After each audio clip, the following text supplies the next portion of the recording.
Can't hurt me book के writer David Goggins है। इस बुक में डेविड अपनी लाइफ जर्नी, स्ट्रगल और अनस्टॉपेबल माइंडसेट को बनाने में कैसे कामयाब रहे बताते हैं। डेविड चाहते हैं कि लोग अपनी लिमिट को पुश करके अपनी मैक्सिमम एबिलिटी को पा सके और एक्स्ट्रा ऑर्डिनरी बन सके।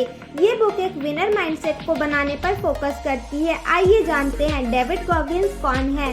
डेविड गॉगिन्स एक रिटायर्ड नेवी सील हैं और इकलौते यूएस आर्म फोर्सेस के मेंबर हैं जिन्होंने seal training, US army ranger school और एयरफोर्स टैक्टिकल एयरफोर्स ट्रेनिंग को पूरा किया है। डेविड ने 60 से भी ज्यादा अल्ट्रा मैराथन्स को पूरा किया है। 17 घंटे में 4030 पुलअप्स करके उन्होंने गिनीज वर्ल्ड रिकॉर्ड बनाया है। साथ ही वो एक मोटिवेशनल स्पीकर भी है। इस बुक में 11 चैप्टर्स दिए गए हैं और हर चैप्टर में अंत में एक चैलेंज दिया गया है जिसे फेस करके आप अपनी लाइफ के विनर बन पाओगे और अपनी लाइफ को बेहतर बना पाओगे। Chapter 1 I should have been a static. Chapter 1 में डेविड गॉगिन्स अपने अब्यूसिव स्ट्रगलफुल बचपन के बारे में बताते हैं। उनका बचपन आम बच्चों की तरह मासूमियत और खेल कूद से भरा नहीं था। उनके पिता बहुत हिंसक थे। वो हर एक छोटी बात पे उन्हें और उनकी माँ को बुरी तरह मारा करते थे। डेविड के पिता किसी भी ऐसी चीज पर पैसा खर्च करना जरूरी नहीं समझते थे जिनमें उन्हें कोई फायदा ना हो। इसलिए वो डेविड और उनकी माँ को कभी डॉक्टर के पास ले जाना भी जरूरी नहीं समझते थे। जब डेविड 8 साल के थे तो उनकी माँ उनके पिता से तंग आकर डेविड को लेकर इंडियाना चली गई, लेकिन वहाँ उनकी जिंदगी और बदतर हो गई। वहाँ डेविड अकेला अश्वेत लड़का था। सब लोग उससे नफरत करते थे। बहुत से लड़के उसे बुली करते थे, बहुत बार गन भी तान देते थे और डेविड के साथ मारपीट करते थे। अपने पिता के साथ झेले अब्यूज और यहाँ के माहौल के कारण डेविड को ट्रॉमा के सिम्टम्स आने लगे। वो हकलाने लगे। साथ ही भेदभाव के कारण डिप्रेशन में चले गए। डेविड के बाल गिरने लगे और स्किन पर सफेद चकत्ते भी पड़ने लगे। उनका कॉन्फिडेंस गिर गया था और वो हीन भावना से पीड़ित होने के कारण हमेशा दुखी रहने लगे थे। इस चैप्टर का चैलेंज यानी चैलेंज 1 है ऐसे काम की लिस्ट बनाएं जो आपके लिए चैलेंज है। कौन सी बात आपको रोक रही है, क्या बहाने आप बना रहे हैं, क्या परेशानियां, लिमिटेशंस आज आप फेस कर रहे हैं। खुद को रोके नहीं, ना खुद के साथ अच्छे बनने की कोशिश करें। जब सारी बातें आपको पता चलेगी तभी आप उसे बदल पाओगे। Chapter 2 truth hurts. जिंदगी मुश्किल है, यहाँ हमेशा आपके साथ फेयर नहीं होगा। जो कुछ भी आपके साथ हो रहा है वो आपकी वजह से ही हो रहा है। आपके लाइफ में जो कुछ भी हो रहा है उसके लिए खुद को जिम्मेदार ठहराएं। इससे आपकी जिंदगी आपके कंट्रोल में रहेगी। अगर आप कहते हैं कि लोग आपके फेलियर्स के लिए जिम्मेदार है, तब आप अपने जीवन का कंट्रोल दूसरों को दे रहे हैं और ये बात आपके लिए खतरनाक है। गॉगिन्स ने जब अपने जीवन को बदलने का सोचा तब उन्होंने नए रिचुअल्स की शुरुआत की। रिचुअल ये था कि वो अपने साथ रियल रहते थे, खुद से जोर जोर से बोलते थे कि वो कहाँ गलत जा रहे हैं। वो गोल सेट करते और अपने अकाउंटेबिलिटी मिरर में चिपका देते थे, जिस मिरर को देखकर वो रोज सेव किया करते थे ताकि वो रोज अपने गोल्स के लिए खुद को जिम्मेदार ठहरा सके। आप क्या हो और क्या बनना चाहते हो, पहले खुद को जानो, उसे पूरी सच्चाई से अपनाओ। अगर आप मिरर में देखते हो और आपको एक मोटा इंसान नजर आता है तो ये मत कहो कि मुझे कुछ वजन कम करना है, बल्कि पहले खुद को वैसे ही एक्सेप्ट करो जैसे आप हो। उसके बाद खुद को बदलने के लिए जरूरी कदम उठाओ, जैसे एक्सरसाइज करना, रनिंग करना, मतलब एक पर्पस के साथ एक्शन लेना शुरू करो। चैलेंज 2 अपनी इनसिक्योरिटीज, ड्रीम, गोल को एक कागज पर लिखो और मिरर पे चिपका दो। जो बदलाव लाना है उसे जानो और खुद को याद दिलाओ कि अभी और सीखने की जरूरत है। Chapter 3 the impossible task. David ने खुद को डिस्कम्फर्ट खोजने में ट्रेन किया। डेविड जब तक अपने स्टैंडर्ड पे खरे नहीं उतरते थे वो रुकते नहीं थे। खुद की कमियों को फेस करना उन्हें अनकंफर्टेबल सिचुएशन में लड़ने के लिए प्रेरित करता रहा। लोहा तपेगा नहीं तो ढलेगा कैसे। इसलिए गॉगिन्स कहते हैं हमें अनकंफर्टेबल सिचुएशन से प्यार करना चाहिए। कुछ ऐसी चीजें ढूंढे जिसे करना मुश्किल हो और इसका सामना करके आप टफ बनते जाएंगे, जिससे आप लगातार प्रयास करके अपने कंफर्ट जोन से बाहर निकल जाओगे। चैलेंज 3 अपनी जर्नल में उन बातों को लिखना शुरू करें जो आपको करना पसंद नहीं है, आपको अनकंफर्टेबल बनाती है, पर वो चीजें करना आपके लिए अच्छी हैं। Chapter 4 taking souls. जीवन में जो कुछ भी होता है वो आपका माइंड गेम है। इस चैप्टर में डेविड अपनी सील ट्रेनिंग की हेल वीक के बारे में बताते हैं, जो कि इंसान शारीरिक तौर पर मजबूत होने के साथ मानसिक रूप से कितना मजबूत है ये परखता है। ट्रेनिंग के दौरान एक इंस्ट्रक्टर डेविड और उनके टीम के प्रति बहुत रूड थे, पर डेविड टीम के लीडर होने के कारण सभी कठिन परिस्थिति के बाद भी अपनी टीम के सामने कमजोर नहीं पड़े और उन्हें प्रेरित करते रहे। उसी दौरान डेविड के घुटने में बहुत गहरा चोट भी आया, पर वो रुके नहीं। उन्होंने पूरी ट्रेनिंग कंटिन्यू की और अपनी टीम को रेस में जीत दिलाते गए।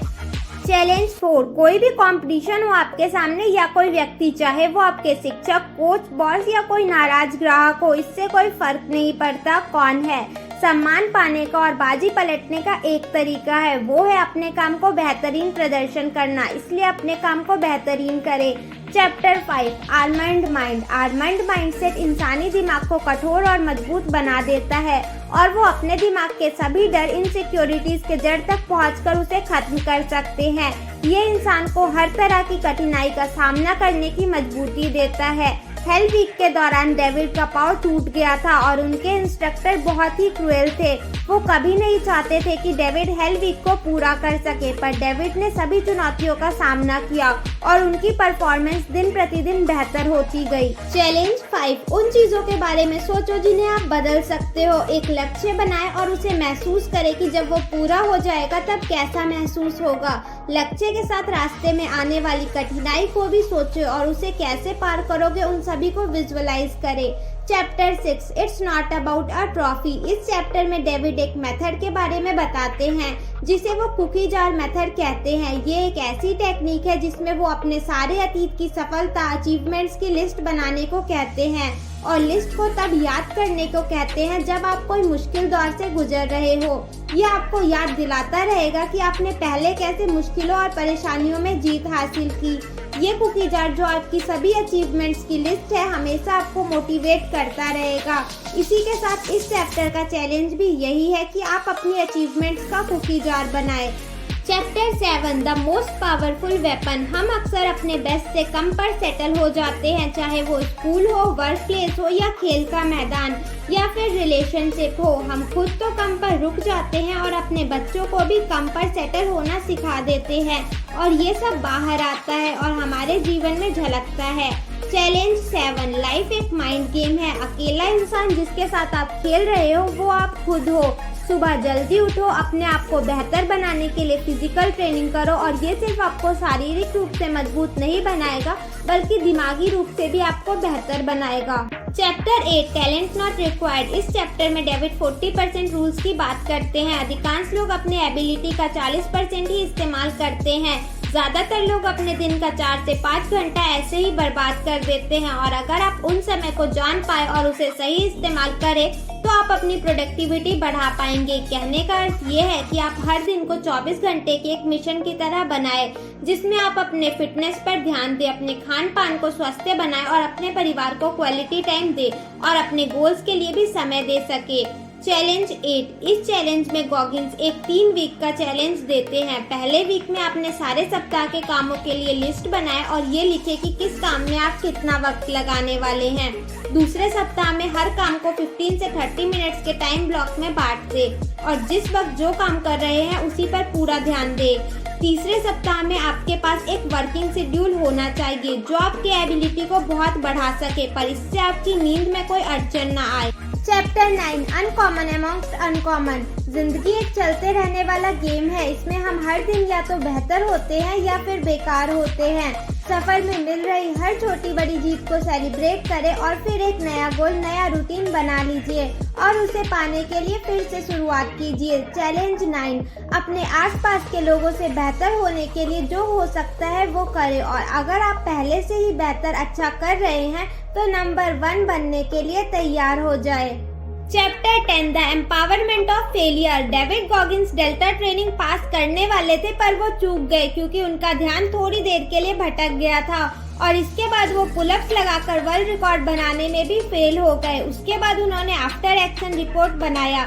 कोई काम करने के बाद उसे एनालाइज जरूर करें, फर्क नहीं पड़ता उसमें आप सफल हुए या असफल, ये आपको एक नई दिशा दिखाएगा। असफलता भविष्य में मिलने वाली सफलता के लिए एक स्टेपिंग स्टोन का काम करता है।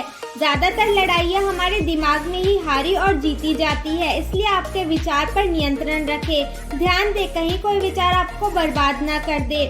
चैलेंज 10, अपनी सारी फेलियर्स को लिखे। फेलियर से अगर आपने कोई पॉजिटिव लेसन लिया है तो उसे भी लिखे। उन चीजों की लिस्ट बनाए जो आप सुधार सकते हैं। यह आपका आफ्टर एक्शन रिपोर्ट होगा जो आपकी असफलता को सफलता में बदलेगा। Chapter 11 what if. जीवन में बने रहने के लिए हमें कई परेशानी, उदासी, टूटे सपने, बेइज्जती जैसी चीजों का सामना करना पड़ता है और यही जीवन का नियम है। हर जीव अपने साथ अपने हिस्से का दुख लेकर आता है। आप ना तो इस बात को नकार सकते हैं ना ही रोक सकते हो, पर जरूरी है आपकी सोच। आप खुद के बारे में क्या सोचते हो, कैसी सोच लेकर आप रोज उठते हो और सोने जाते हो। चैलेंज 11 जब भी आप किसी बात से परेशान होकर हार मानने का सोचो तो पहले खुद से पूछो, क्या हो अगर मैं हार ना मानूं? क्या हो अगर मैं सभी बाधाओं को नकार दूं? क्या हो अगर मैं खुद को पुश करता रहूं? और फिर देखिए आपका मन आपसे क्या कहता है। फिर आप एक डिटरमाइंड माइंडसेट के साथ हर मुश्किल को पार कर जाएंगे। इस व्हाट इफ वाले अप्रोच को अपने जीवन के हर क्षेत्र में इस्तेमाल किया जा सकता है। आशा है कि ये बुक समरी आपकी लाइफ में बदलाव लाएगी और आप अपनी लाइफ को और बेहतर बना पाएंगे। ऐसी ही वीडियोस के लिए चैनल को सब्सक्राइब कर दीजिएगा।